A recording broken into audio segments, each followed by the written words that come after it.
Dear students, welcome to my classroom. బీజీయ సమాసాలు అధ్యాయంలో మొదటి భాగంలో మనం ఏకపదుల గుణకారం ఏ విధంగా చేయాలో నేర్చుకున్నాం. దానికి సంబంధించి అభ్యాసము 11.1లో మొదటి సమస్యను కూడా సాధించడం జరిగింది. ఇప్పుడు రెండవ సమస్యను చూద్దాం.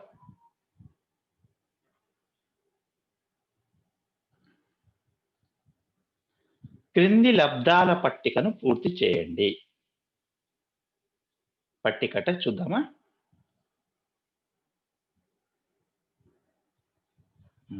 ఈ విధంగా లబ్ధాల పట్టిక ఇవ్వడం జరిగింది. ఈ పట్టికలో ఒక అడ్డు వరుసలో కొన్ని ఏకపదులు, మొదటి అడ్డు వరుసలో కొన్ని ఏకపదులు, మొదటి నిలువు వరుసలో కొన్ని ఏకపదులు ఇవ్వడం జరిగింది. ఇందులో ప్రతి గడిలో ఆ గడిని కలిగిన అడ్డు వరుసలోని మొదటి పదాన్ని ఆ గడిని కలిగిన నిలువు వరుసలోని మొదటి పదం చేత గుణించి ఆ గడిని పూరించడం జరిగింది. అంటే ఇప్పుడు ఇది ఇక్కడ ఈ గడిని ఏ విధంగా పూరించారు? ఈ అడ్డు వరుసలోని మొదటి పదం అంటే 3xని ఇది ఉన్న నిలువు వరుసలోని మొదటి పదం 5x చేత గుణించి ఈ రెండు ఏకపదుల లబ్ధాన్ని ఈ గడిలో నింపడం జరిగింది. ఇట్లా మనకు 3 గడులు నింపి ఇవ్వడం జరిగింది. మిగతా గడులను మనం పూర్తి చేయవలసి ఉంది. సో మొదటి 3x చేత మొదటి అడ్డు వరుసను గుణించి ఆ లబ్ధాల ఫలితాలను మనం మొదటి వరుసలో వేద్దాం. మొదటగా 3xని 5x చేత గుణించి ఇంటూ ఉన్నాడు కాబట్టి గుణిస్తున్నాం మనం. 3xని 5x చేత గుణించి ఈ పట్టికలో ఈ గడిలో నింపాలి. సో రెండు ఏకపదులను ఏ విధంగా గుణిస్తామో ఒకసారి గుర్తుకు తెచ్చుకోండి. మొదట మనం రెండు ఏకపదులను గుణించేటప్పుడు స్థిర రాశుల్ని గుణించుకోవాలి. ఆ తరువాత చరరాశుల్ని గుణించుకోవాలి. చరరాశుల్ని గుణించేటప్పుడు ఒకే భూమి గల చరరాశుల్ని ఒక భాగంగా గుణించి వాటి లబ్ధాన్ని తీసుకోవాల్సి ఉంటుంది. ఇప్పుడు 3x ఇంటూ 5x అన్నాం. అంటే ముందు స్థిర రాశుల్ని గుణిస్తే 3 ఇంటూ 5 15, తర్వాత x ఇంటూ x2. అట్లాగా ఇప్పుడు 3xని -2y² చేత గుణిద్దాం. 3 ఇంటూ -2 6. ఏ 6 అవుతుంది? ఇది ప్లస్ ఇంటూ మైనస్ కాబట్టి -6. చరరాశులు ఏమున్నాయి? x, y² కాబట్టి ఏమవుతుంది? -6xy² నింపుదాం. ఆ తర్వాత మళ్ళీ 3xని 3x² చేత 3 into 3 9, x into x² x³ కాబట్టి 9x³. అట్లాగే 3xని 6xy చేత 3 into 6 18, x into x x² y 18x² y. అంటే 3 ఇంటూ 3 9, x ఉంది y² ఉంది కాబట్టి 9xy². అట్లాగే plus into minus 3 3 9, x into x x² y² -9x² y² నింపుదాం. నెక్స్ట్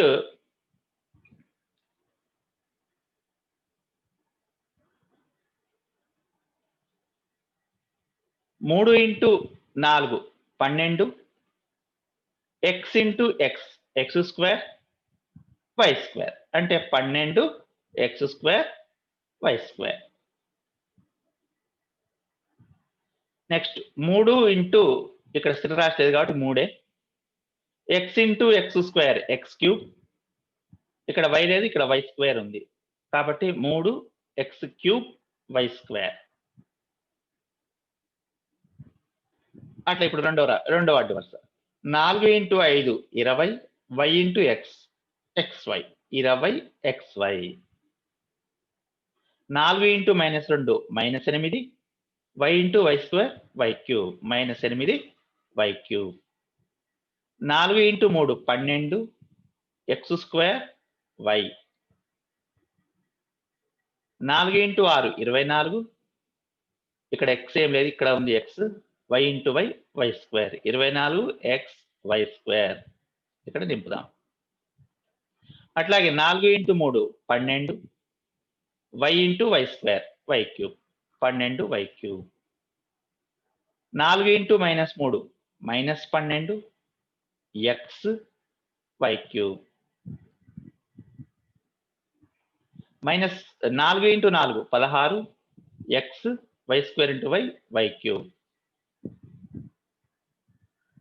4 ఇక్కడ స్థిర రాశి లేదు కాబట్టి 4 x స్క్వేర్ ఇక్కడ మాత్రమే ఉంది, ఇక్కడ y square into y 4 x square y square into y y cube 4 x square y cube. ఈ గడి నింపి ఇవ్వడం జరిగింది, సరి చూద్దాం మనం.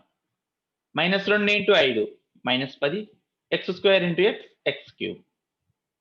-2 into -2 4 x square y square.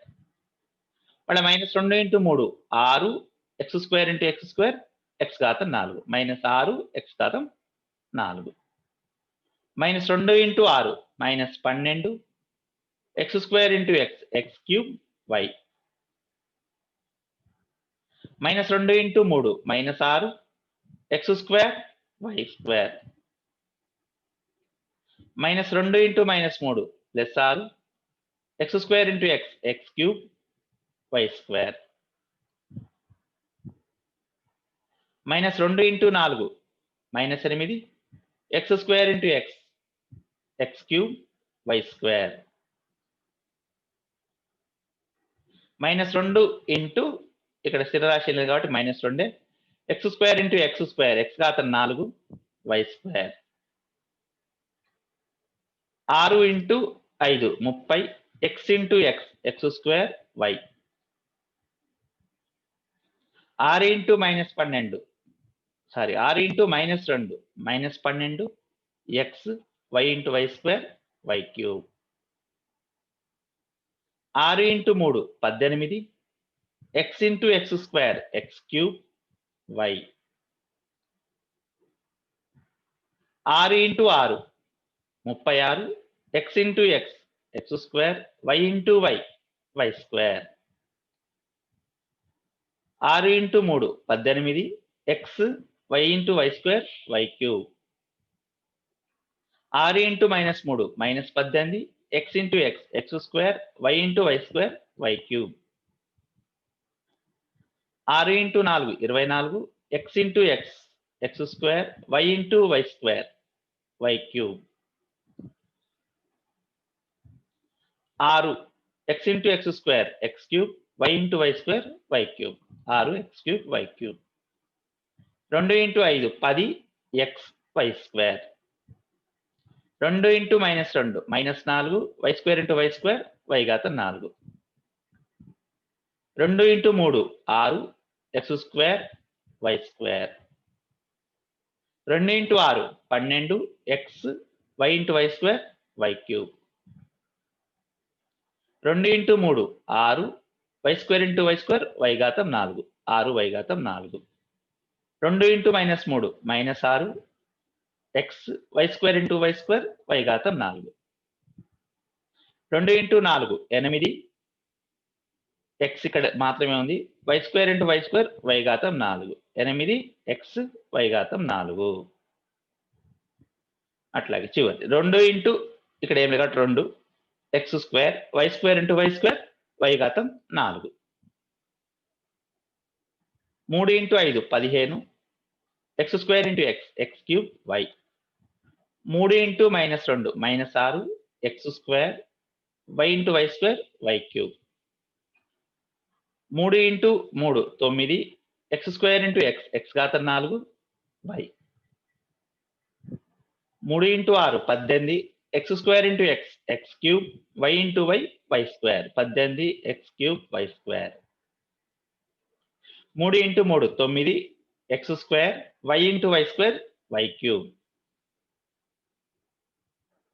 3 × -3 -9 x square × x x cube y × y square y cube.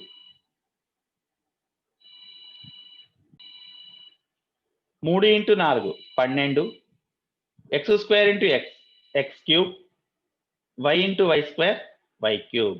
12 x cube y cube. Next 3 x square × x square x ఘాతం 4 y × y square y cube. Next 2 × 5 10 x × x x square y square 10 x square y square. 2 × -2 -4 x y square × y square y ఘాతం 4. 2 × 3 6 x × x square x cube y square. 2 × 6 12 x × x x square y square × y y cube. కాబట్టి 12 x square y cube. 2 × 3 6 x y square × y square y ఘాతం 4 6 x square x y ఘాతం 4. 2 × -3 -6 x × x x square y square × y square y ఘాతం 4 -6 x square y ఘాతం 4. 2 × 4 8 x × x x square y square × y square y ఘాతం 4. 2 x × x square x cube y square × y square y ఘాతం 4 2 x cube y ఘాతం 4. So 5 × 5 25 x square × x x cube y square 25 x cube y square. 5 × -2 -10 x square y square × y square y ఘాతం 4. 5 × 3 15 x square × x square x ఘాతం 4 y square. కాబట్టి 15 x ఘాతం 4 y square. 5 × 6 30 x square × x x cube y square × y y cube 30 x cube y cube. Next 5 × 3 15 x square y square × y square y ఘాతం 4. కాబట్టి 15 x square y ఘాతం 4. Next 5 × -3 -15 x square × x x cube y square × y square y ఘాతం 4 -15 x cube y ఘాతం 4. 5 × 4 20 x square × x x cube y square × y square y ఘాతం 4 అంటే 20 x cube y ఘాతం 4. 5 ఇక్కడ స్థిర రాశి కాబట్టి 5 x square × x square x ఘాతం 4 y square × y square y ఘాతం 4 అంటే 25 x ఘాతం 4 y ఘాతం 4. 5 x ఘాతం 4 y ఘాతం 4.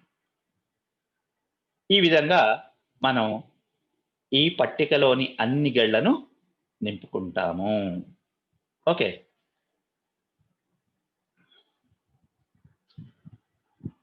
మరి తర్వాత సమస్య చూద్దామా?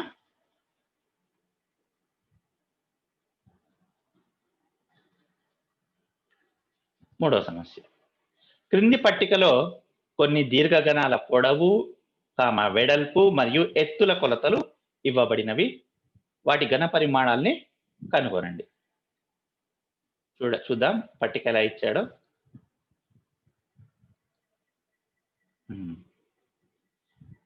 వరుస సంఖ్య, పొడవు, వెడల్పు, ఎత్తు, ఘన పరిమాణం v = L × b × h అంటే పొడవు ఇంటూ వెడల్పు ఇంటూ ఎత్తు చేసి ఫలితాన్ని రాయవలసి ఉంటుంది.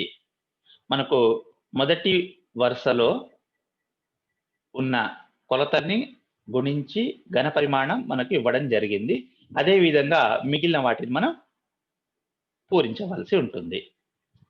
మొదటి చూడండి, ఘన పరిమాణం అంటే L × b × h అంటే పొడవు ఇంటూ వెడల్పు ఇంటూ ఎత్తు 3x ఇంటూ 4x² ఇంటూ 5 గుణించి లబ్ధం రాయడం జరిగింది. 3 4 12, 12 5 60. ముందు స్థిర రాశి గుణించుకున్నాడు. తర్వాత చరరాశులు x ఇంటూ x² x³ ఆ విధంగా నింపడం జరిగింది.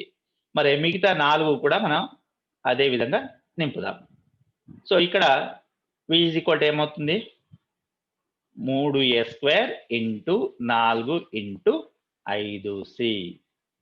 మరి ఏమవుతుంది ఫలితం? 3 4 12, 12 5 60. స్థిరరాశులు గుణించుకున్నాం, 60 వచ్చింది. చరరాశులు ఏమున్నాయి? a² into c, a²c. కాబట్టి 60 a²c. అదేవిధంగా మూడవది ఏంటి? ఇక్కడ 3m into 4n plus 2m². 3m into 4n into 2m². ముందు స్థిర రాశులు గుణించుకుంటే 3 4 12, 12 2 24. ఎంలు 2 ఉన్నాయి కాబట్టి m into m², m ఘాతం 3. n ఇది ఒక్కటే ఉంది కాబట్టి n అంటే 24 m ఘాతం 3 n. తదుపరి 6kl into 3l² into 2k². అంటే ఏమవుతుంది చూడండి, 6 3 స్థిర రాశి గుణించుకుంటే 6 3 18, 18 2 36. చరరాశులు ఏమున్నాయి? కేలేమో k ఇంటూ k², k ఘాతం 3 అవుతుంది. l ఇంటూ l², l ఘాతం 3 అవుతుంది. కాబట్టి 6 3 18 2 36, l ఘాతం 3, k ఘాతం 3, l ఘాతం 3. Next 3pr into 2qr into 4pq చేస్తే ముందు స్థిర రాశి గుణించుకుంటే 3 2 6, 6 4 24. ఇక్కడ 3 చరరాశులు ఉన్నాయి pqrలు. ముందు pలు చూడండి, p ఇంటూ p². qలు ఎక్కడెక్కడ ఉన్నాయి? q into q². rలు r into r². అంటే మొత్తం మీద 24 p² q² r². ఈ విధంగా మనం ఈ పట్టికను పూరించుకోవచ్చు. తదుపరి 4వ సమస్య చూద్దాం. క్రింది ఏకపదుల లబ్ధం కనుగొనండి. మళ్ళీ ఏకపదులు ఇచ్చాడు, లబ్ధం కనుగొంటున్నాడు. మొదటిది xy, x²y, xy, x, xy, x²y, xy, x. ఈ 4 ఏకపదుల లబ్ధం కనుక్కోమంటున్నాడు. చూద్దాం. ఇవ్వబడిన ఏకపదుల లబ్ధం ఏమవుతుంది? xy into x²y into xy into x. ఈ 4 గుణిస్తున్నాం. సో గుణించే క్రమంలో ఏమనుకున్నాం? ముందు స్థిర రాశి గుణించాలనుకున్నాం, కానీ స్థిర రాశులు లేవు. మరి చరరాశులు ఏ విధంగా గుణిస్తాం? ఒకే భూమి కలిగిన ఘాతాలను ఒక చోట రాసుకుంటాం. కాబట్టి x భూమి కలిగిన ఘాతాలను ఒక చోట, y భూమి కలిగిన ఘాతాలను మరొక బ్రాకెట్ లో రాసుకున్నాం. అంటే x into x² into x into x ఈ బ్రాకెట్ రాసుకున్నాం. వైలు y into y into y ఈ బ్రాకెట్ లో రాసుకున్నాం. మొత్తం మీద ఎన్ని xలు ఉన్నాయి? ఇక్కడ 1 2 3 4 5 xలు గుణించబడి ఉన్నాయి కాబట్టి ఇది x ఘాతం 5 అవుతుంది. అట్లాగే ఇది వైలు 3 ఉన్నాయి కాబట్టి y ఘాతం 3, x ఘాతం 5 ఇంటూ y ఘాతం 3 అంటే x ఘాతం 5 y ఘాతం 3. అదేవిధంగా ఇంకొకటి చూద్దాం. a, b, ab, a³ b, ab³. ఇప్పుడు కూడా ఇవ్వబడిన ఏకపద లబ్ధం ఈజ్ ఈక్వల్ టు అన్నిటిని గుణిస్తూ రాద్దాం. a into b into ab into a³ into ab³. So ఇప్పుడు కూడా మళ్ళీ ఏలు భూమిగా ఉన్నాయన్ని ఒక బ్రాకెట్లో, బీలు భూమిగా ఉన్నాయన్ని ఒక బ్రాకెట్లో రాసుకుందాం. మరి ఏలు భూమిగా ఉన్నాయి a into a³ into a, అట్లాగే b into b into b into b³ ఈ విధంగా రాసుకున్నాం. మరి ఏలు ఎన్న 1 2 ప్లస్ 3 5 ప్లస్ 1 6, ఏ ఘాతం 6. అట్లాగే b ఘాతం 1 1 2 1 3 ప్లస్ 3 6, b ఘాతం 6. కాబట్టి ఏ ఘాతం 6 ఇంటూ b ఘాతం 6, మొత్తం మీద ఏ ఘాతం 6 b ఘాతం 6 అవుతుంది. అదేవిధంగా మూడోది చూస్తే KL comma LM comma KM comma KLM. Same అదే పద్ధతిలో చేస్తున్నాను చూడండి, వివరించట్లేదు నేను, మీరు అర్థం చేసుకోవడానికి ప్రయత్నించండి. కేలన్నీ ఒక చోట, ఎల్లన్నీ ఒక చోట, ఎంలన్నీ ఒక చోట. కేలు 3 ఉన్నాయి కాబట్టి కే క్యూబ్, ఎల్లు 3 ఉన్నాయి కాబట్టి ఎల్ క్యూబ్, ఎంలు 3 ఉన్నాయి కాబట్టి ఎం క్యూబ్. అంటే K cube, L cube, M cube. అదే విధంగా 4వది P cube comma PQR comma R. మళ్ళీ అదే విధంగా గుణిస్తే మొత్తం మీద ఏమవుతుంది? P square Q square R square అయింది. Okay,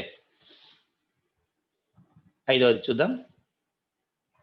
-3a comma 4ab comma -6c comma d. So ఇచ్చిన ఏకపదుల లబ్ధం ఈజ్ ఈక్వల్ ఏమవుతుంది? వాటి అన్నిటి గుణించుకుంటాం.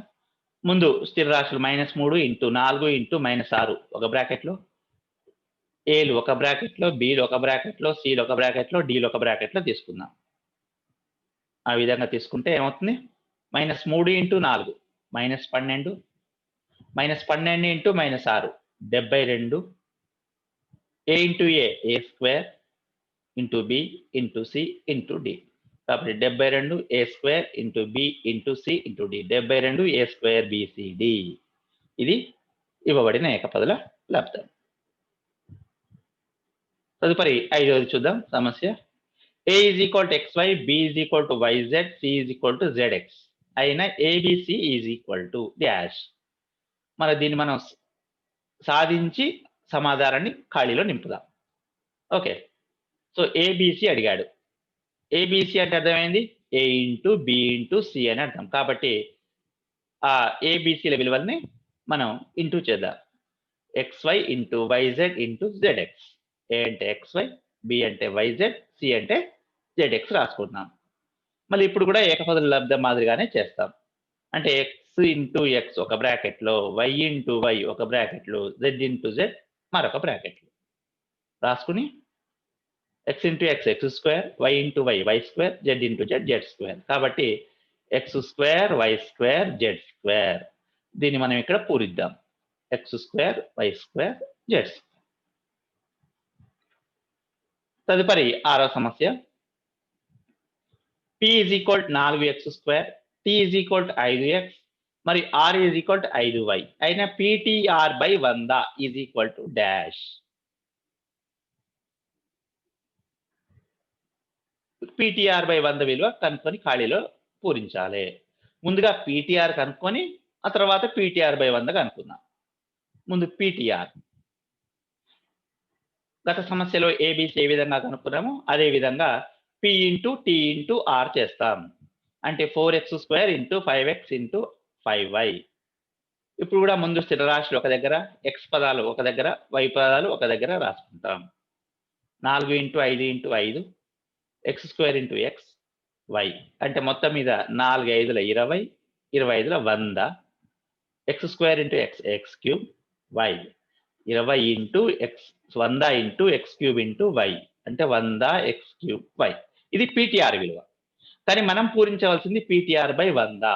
కాబట్టి PTR బై 100 విలువ తీసుకుందాం. PTR by 100 is equal to ఏంది? PTR ఏమో 100 x³ y బై 100. 100 100 భాగించబడిపోతుంది. కాబట్టి ఏ మిగులుతుంది మనకు? x³ y మిగులుతుంది. కాబట్టి ఈ ఖాళీని x³ y చేత పూరిద్దాం. ఇంకొక సమస్య 7వది. సొంతంగా కొన్ని ఏకపదులను రాసి వాటి లబ్ధం కనుగొనండి. ఇక్కడ మీ ఇష్టం వచ్చినన్ని ఏకపదులు, మీ ఇష్టం వచ్చినన్ని సార్లు తీసుకొని వాటి లబ్ధం కనుక్కోవచ్చు. ఇక్కడ కేవలం ఉదాహరణకు నేను ఒక్కటి మాత్రమే ఇస్తున్నాను. మీరు సొంతంగా ఎన్ని ఏకపదులైనా రాసుకోవచ్చు, వాటి లబ్ధం గుణించుకోవచ్చు. కేవలం నేను ఒక్కసారి రాస్తున్నాను చూడండి. కొన్ని ఏకపదులు 2a 3a² b minus 4b³ తీసుకున్నాను నేను. మీరు మీ ఇష్టం వచ్చినాయి తీసుకొని గుణించుకోవచ్చు. మరి వీటి లబ్ధం ఈజ్ ఈక్వల్ అన్ని వాటిని గుణిస్తున్నాం. గుణించి మనం లబ్ధం రాసుకుంటున్నాం. ఈ విధంగా అభ్యాసం 1లోని సమస్యలు 11.1 సమస్యలు పూర్తి అయ్యాయి. తర్వాతి క్లాస్ ఇప్పుడు మన ఈ క్లాస్ వరకు ఏకపదుల గుణకారం తెలుసుకున్నాం. నెక్స్ట్ క్లాస్‌లో ఒక ఏకపదిని ద్విపది చేత ఏ విధంగా గుణించాలి అనేది నేర్చుకుంటూ తదుపరి అభ్యాసంలో సమస్యలు సాధిద్దాం. అంతవరకు సెలవు. బాయ్.